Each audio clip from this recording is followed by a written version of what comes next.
Doutora Ana, um espírito cujo corpo tenha sido abortado pode retornar na mesma família? Pode, de acordo com o planejamento daquele grupo familiar. As variações são infinitas. Ele pode retornar como filho daquele mesmo casal, ele pode retornar como um neto, ele pode retornar às vezes como filho de um vizinho, de um amigo que é muito apegado à família. Ou ele pode esperar uma outra oportunidade quando aquele grupo se reunir de novo em outra época. Então isso vai depender muito do planejamento. E no caso de aborto por má formação fetal? Do ponto de vista legal, isso não é permitido. E também do ponto de vista espiritual, isso não tem diferença para os espíritos se o corpo está bem formado ou se está mal formado, digamos assim. Por quê? Porque o que importa são as experiências que aquele espírito necessita passar. Então, isso não faz diferença para os espíritos. Talvez para nós encarnados o olhar seja diferente, mas para os espíritos o valor do corpo, que vem com problemas de saúde, que vem defeituoso, às vezes é maior do que se ele viesse no corpo são, pelas provas, pelas lições que ele tem que reaprender e refazer. Existem causas que explicam a má formação? É algo oriundo das necessidades educativas do espírito, por exemplo? Sempre. Nada é o acaso. Não existe acaso nas leis de Deus.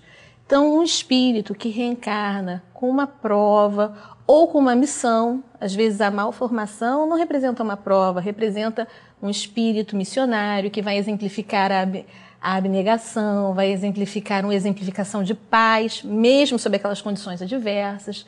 Então, aquele espírito que reencarna com uma doença genética, com uma malformação, ele não é sempre um espírito em expiação, ele pode ser até um missionário. Então, aquele espírito que está reencarnante, para ele, aquele momento é imprescindível. Ele precisa daquela reencarnação para que ele possa ascender, para que ele possa crescer e contribuir com a evolução do grupo no qual ele está. Quais as consequências espirituais para a mãe, no caso do aborto? No caso do aborto, se esse espírito é um espírito já com algum grau de elevação, algum grau de esclarecimento, ele vai perdoar, ele vai tentar de alguma forma compensar aquela falha, aquela falta que aquela reencarnação vai fazer, mas é óbvio que é sofrido para aquele espírito. Mas é menos grave para a mãe nesses casos. O espírito já é um espírito amigo. Se esse espírito era um espírito que estava vindo para reatar laços afetivos, era um desafeto de outras encarnações, e ele se vê rejeitado por aquela mãe dessa forma violenta, por aquele pai que às vezes também não apoia, induz a mulher ao aborto ou os familiares. Isso, em geral, gera mais revolta, mais animosidade, e aquele problema que se resolveria com aquela reencarnação, ele se agrava. Pode gerar obsessões. Essas obsessões podem gerar distúrbios mentais, psiquiátricos e doenças físicas, orgânicas também. Porque além do desgaste mental, existe também o desgaste orgânico, aquele processo obsessivo também drena as energias do corpo, gerando às vezes cânceres, outros problemas de saúde mais graves.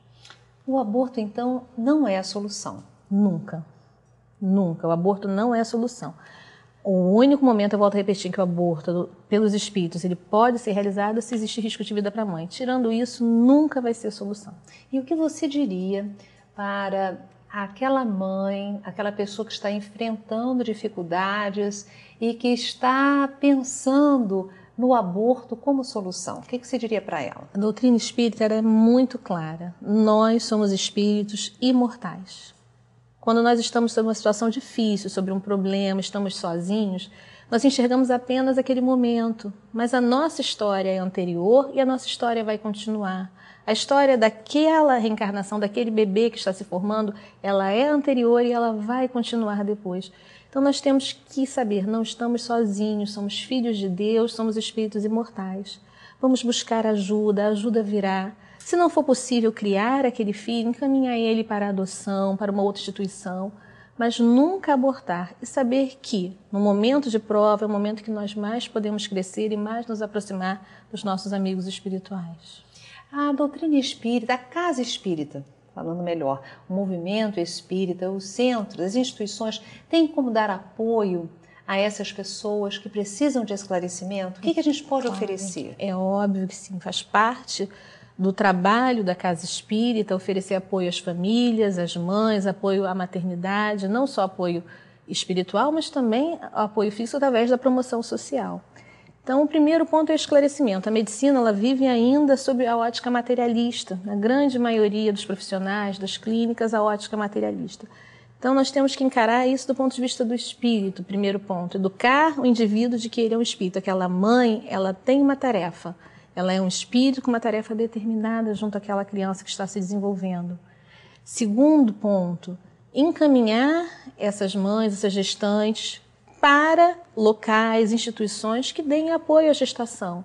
Apoio orgânico, a questão da alimentação, a questão do acompanhamento pré-natal, os postos de saúde, toda essa estrutura que já existe. Apoio material para os primeiros passos, a questão da criança, casas de apoio e a questão toda espiritual, os passes, a água fluidificada, o tratamento da desobsessão se for necessário, a conversa fraterna, o ombro a ombro, estar ao lado no momento de dificuldade, para que aquela pessoa que pode estar sem o apoio dos seus familiares ou não, ou que pode estar vivendo um drama íntimo, que externamente as pessoas não presenciam, ela possa abrir seu coração e receber essas verdades que a doutrina espírita nos traz. Nós somos espíritos imortais criados para sermos felizes.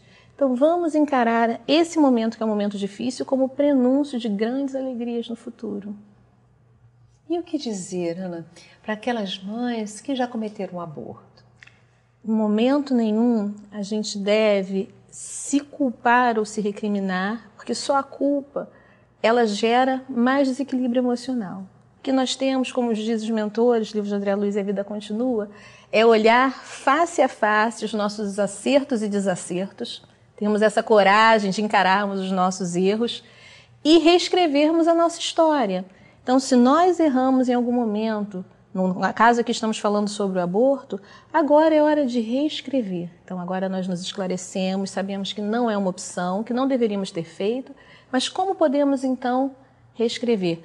Reformando intimamente, auxiliando outras pessoas que estão vivendo situações parecidas, auxiliando crianças em necessidade ou fazendo tarefas que não têm a ver necessariamente com a maternidade, mas tarefas voluntárias, nos reformulando. Cada um vai escolher o seu caminho para poder cicatrizar, amenizar essas dores. E lá na frente, com certeza, os espíritos nos darão a chance de reescrever, reencontrar aquele espírito e refazer essa caminhada.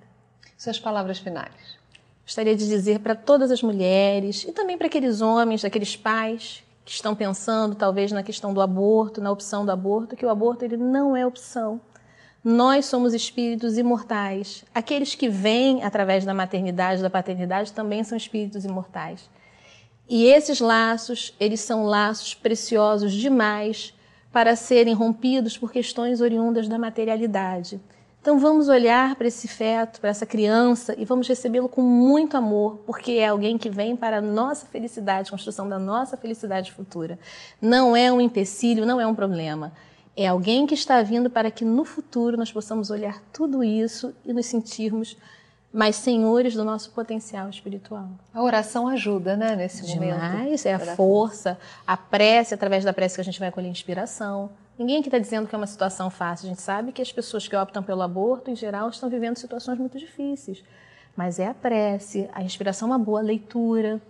Procurar o aconselhamento, o atendimento fraterno no local da sua religião, no local, na sua casa espírita, para que possa, então, reunir forças. Ninguém precisa sozinho passar pela tempestade, reunir forças, se unir a Deus, se unir aos seus guias espirituais, mas também aos seus amigos, um programa como esse, um livro, uma leitura do Evangelho, uma prece, para poder caminhar.